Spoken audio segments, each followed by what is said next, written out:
So let's look at this from the perspective of, let's say we got Midwestern, we got Eastern dudes. They're going out in, a couple weeks, a month to hunt elk. What do they need to be working on calling wise? It's so funny because I want to talk about so much more than just calling. If you're talking about a guy coming out, for one, I just want to say for people listening, like most people's experience of elk hunting is maybe a Primos video or some of the things they see on TV, right? And just check yourself at the door when you show up, because it's not going to be like that, especially if you're hunting public land. It's going to be a totally different experience. I think a lot of guys are bummed out. And so I think when you come out for your first time, like, just be there along for the ride and just put one foot in front of the next every day. And, something could happen, something couldn't happen, but just, it could be use it as a learning experience, because I think people come out here with really high expectations, not only just to kill a bull, but they're going to kill like a 350 their first time showing up. I mean, and it's just like, I was that way when I first started hunting, and cause I drew really good. It's funny, right? Like the processes you go through of just kind of, I guess, understanding what elk hunting is all about and then how to become successful at it. It's a long process. Some guys get lucky and maybe kill one their first time coming out, but there's a lot of luck involved in that, I feel like. And to do it twice, you might get lucky once to kill a bull or kill a cow 2 years in a row on an over-the-counter unit on public land. Good luck, man. And we're talking archery hunting here. So yeah, for sure, be realistic. And we can get into all of that because you've got a lot of experience with this, but let's talk about the calling first. Like what should a guy like me be thinking about? So I don't know. Just over time, like I feel like I'm just a different being. Meaning, like nobody really taught me to call, right? But I'll never forget the first time I went out with one of my great friends who I still hunt with today, and he's old as could be. He's late 60s, and the dude still can hang with me in the mountains, which is unbelievable. I'll never forget I bought a Primos kit. You know what I'm saying? And like I was practicing, and I wasn't listening to anybody really except maybe the DVD they sent me, and I thought I sounded okay. And we were sitting in the truck, and he's like, "Can you call it all?" And I was like, "Yeah, I mean, I can call a little bit." He's like, "Let me hear it." Ripped off a bugle. I'll never forget. He just looks at me and says, "Maybe I'll call for the trip." And it was just like, put the calls back in your pocket. Don't worry about it. And I took major offense to that. And I think that's why I got real obsessed with calling. I really wanted to figure it out, just because I guess I just like being good at everything that I do. And so for me, I just started YouTubing like just bull sounds, cow sounds, listening, to the World Championship elk callings and just trying to mimic it. And, like Jason and even Roy, who's an Easterner, and anybody that I'm trying to help call, like, it seems like it's a real basic thing to me. Like the placement of their tongue is wrong on their call. And so they're kind of making just one kind of, I don't even know. It's hard for me to do it. I got to listen to somebody and then I can make the sound. But you want to get that pitch change of like an ew, and they're just doing one type of call, and so just like anything else, I don't think a lot of people practice and try to figure out the tone changes, different than how many guys are really shooting their bow every day. I mean, you know what I'm saying? So it's like, how serious do you want to take it? Because when it comes down to it, especially coming out and hunting public land, especially in Colorado, because it gets flooded there, right? Because it's the closest place for Midwest and Eastern guys to come. And so those bulls get called to all day, every day, and so, yeah, I just think you have to be able to at least bugle decently for a locator to at least have a chance to go chase one. You know what I'm saying? Calling them in is a different story, but just to hear bugles, you know what I'm saying? Get responses. That's kind of the goal, because then you're kind of in the game at that point. But so many guys, I mean, you just hear, it's just like, and I don't mean this to be mean, but it's like, I want to be like, do you hear yourself? Like when you're at home, do you think that sounds okay? You know what I'm saying? Because if you would listen to an elk call, whether the World Championships or a real bull, you'd be like, oh man, I need to work on that. And so I just, some guys don't even attempt to make a change. And it's funny, like it seems like really good turkey callers struggle with elk calling because they're so used to using that reed and calling with it a certain way. They can't break the habit. Like I don't turkey hunt at all.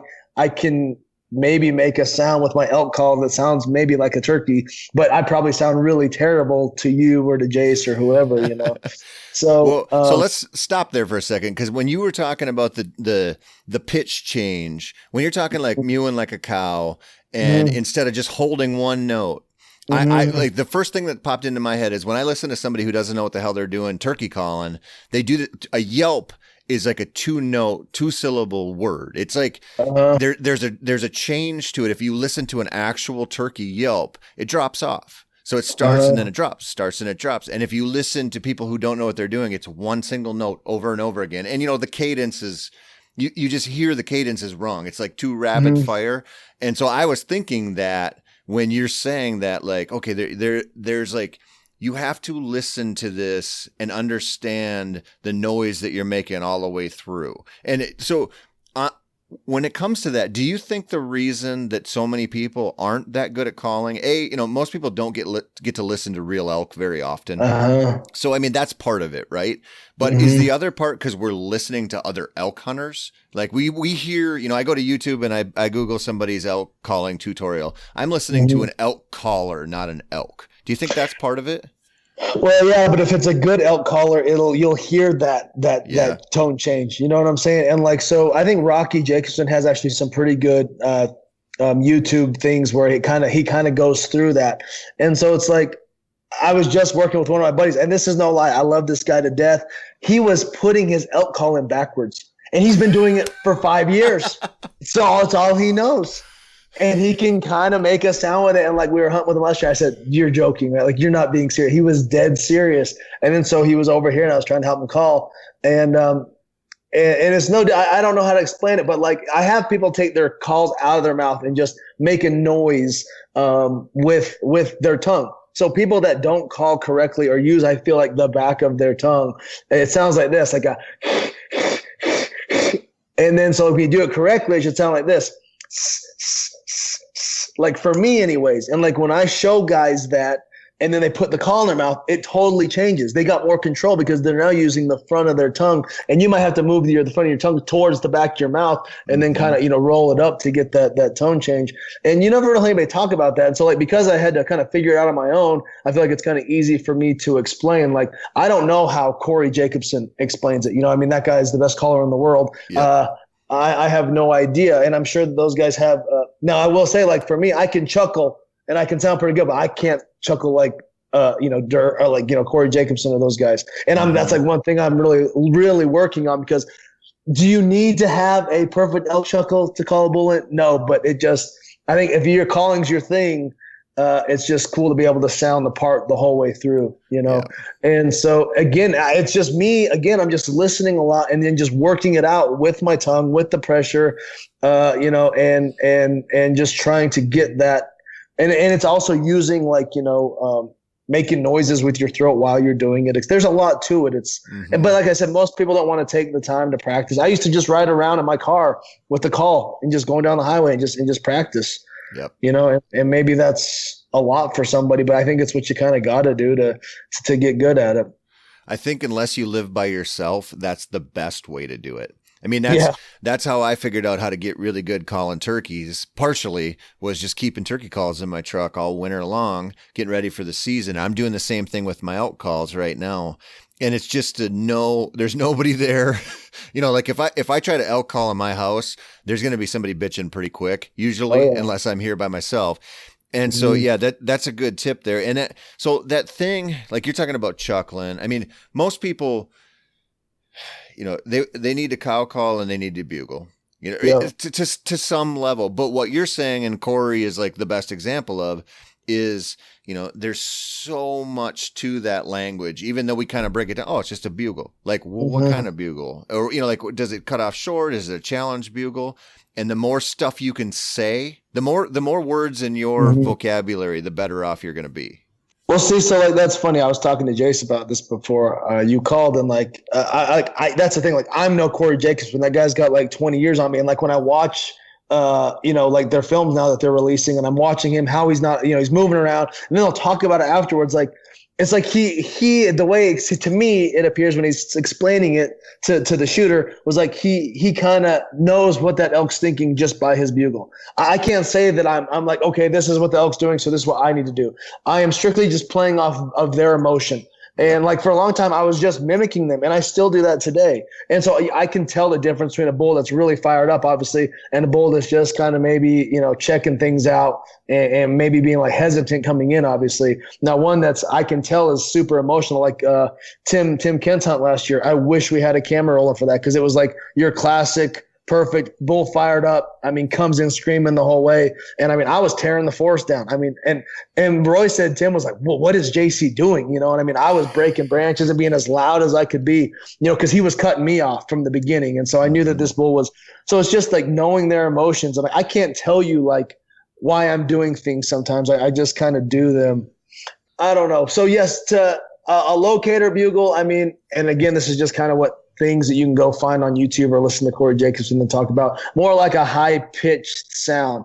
But again, I think there needs to be tone changes in there, because you want to sound realistic.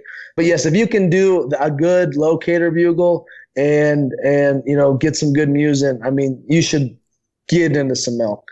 Yeah. But again, I think people don't quite understand that, and so they don't take the time to practice, Well, that's part of it for sure, is just being comfortable with your calls.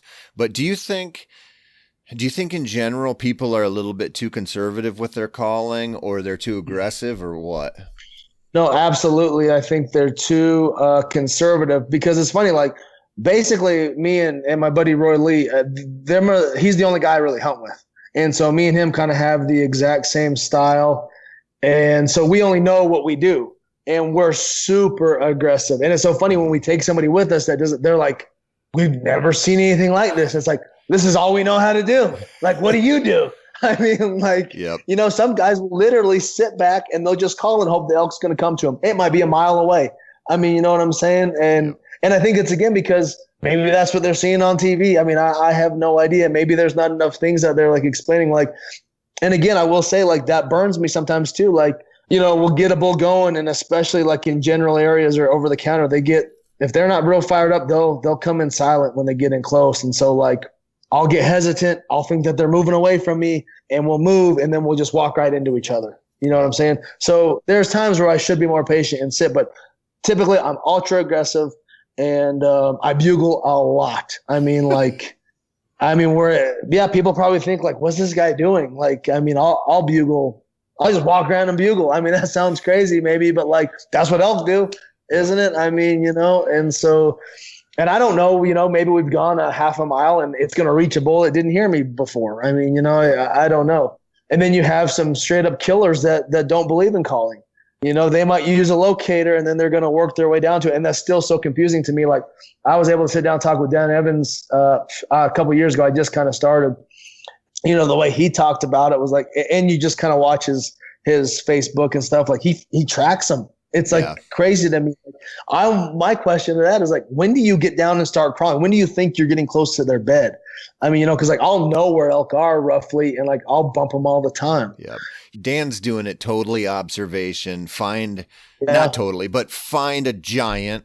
And he told me, he said a lot of times they're by themselves. Like, they're not playing the whole, rack up a herd of cows and chase everybody off. They're kind of like solo, old bulls, and he's just watching them and watching them and watching them for his moment. And that's like his thing. Most people are never getting there. Like, they don't, like, I think if you spent one week just watching him scout and glass, you would learn so much, because he's just got something different going on.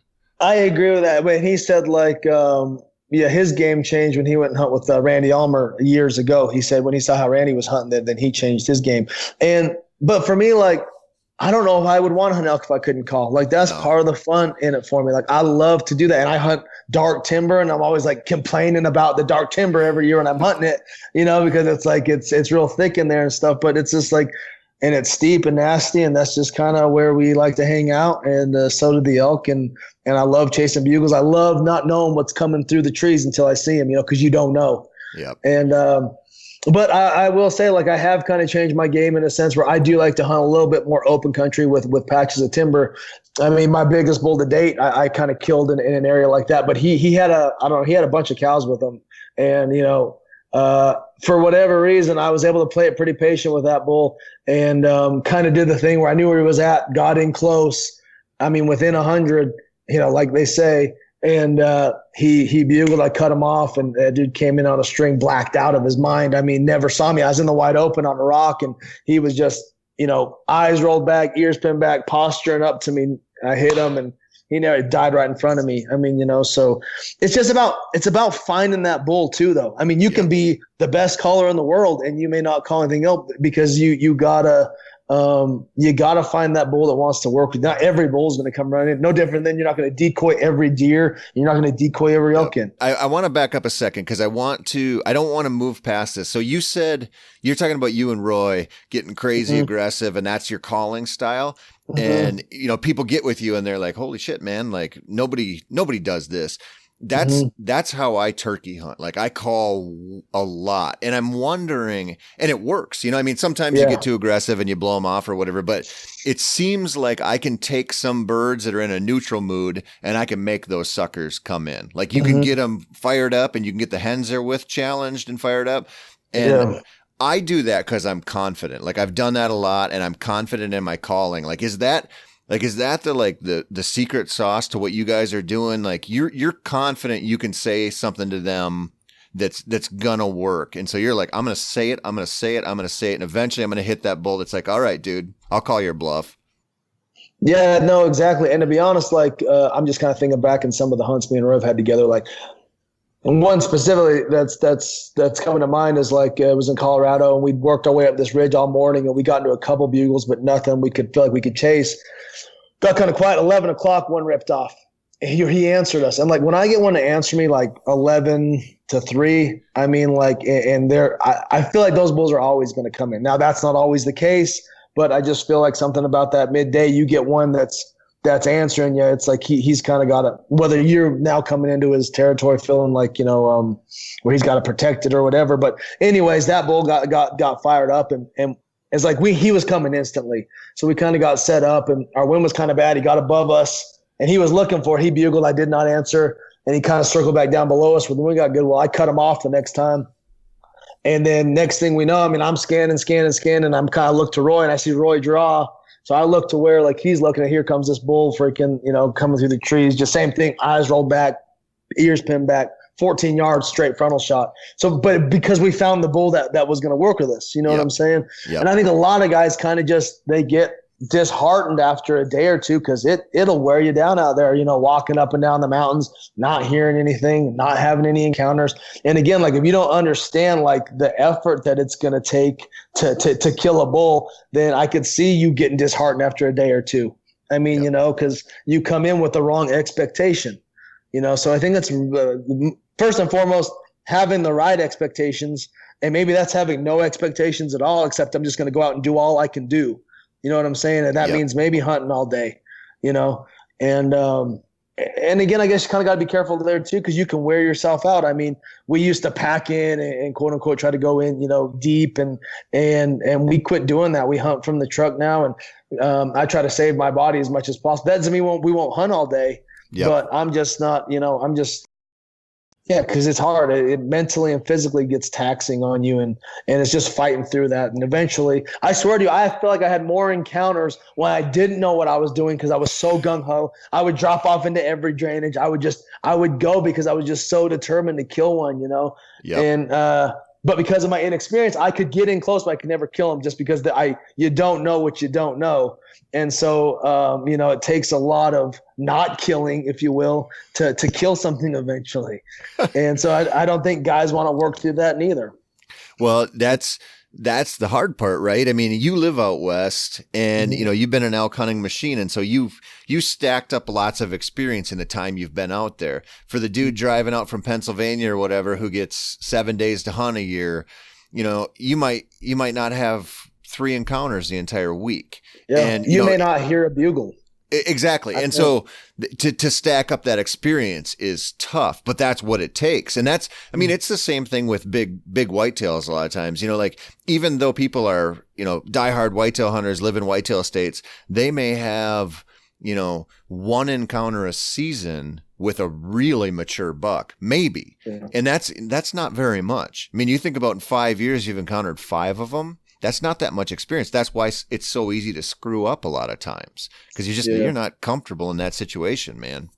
And not only that, like coming out from east to west, how many times you drawn down on a bull elk? 0. So I suggest that the first shooter that comes in, like if you're in Wyoming, you can shoot a spike. I suggest you shoot that bull, because you're going to learn a lot about yourself in that time from when he's coming in to drawing. Because again, like I don't hunt many whitetails out of a tree stand. Everything's ground level for me. And so like, but even no different when you're hunting whitetails, like you got to learn when to draw, right? Like you just can't draw at any time. And so no different. I feel like a lot of guys it's too late to draw. Yep. The elk are too close and they're going to bust you. And so, I mean, there's so much to learn. And the only way to do that is by, like I said, killing stuff or not killing stuff, but making that effort. And so I'm a big advocate of kill the first thing that comes in your first couple times coming out. I mean, and I think killers are that way. A lot of guys, I think they said Rocky Jackson just killed his first 300-inch bull like a year or two ago. I mean, so yeah. So think about that. That guy's been hunting elk 100 years. I mean, and so don't come out here thinking like, I'm going to kill this giant. And then we play the game of like, so Roy, he's come out again, lives in Kentucky. He's killed, I think 7 bulls in 8 years. Right. And we killed some 6 points, but like 250, 270 type. And so you take a picture, sure, it may look like 300, and you get these guys on TV killing these 270 types and being like, oh yeah, he's 300 inches. Then he goes home, people seeing the bull in person and being like, oh, I thought he was bigger than that. How do you know what's big and not big? Because I'm just confused. Oh, he looks 300 in your picture. No, he looks like a 270, because that's what a 270 looks like. So don't get hung up in wanting to kill having a number in your head. You know what I'm saying? Like a size.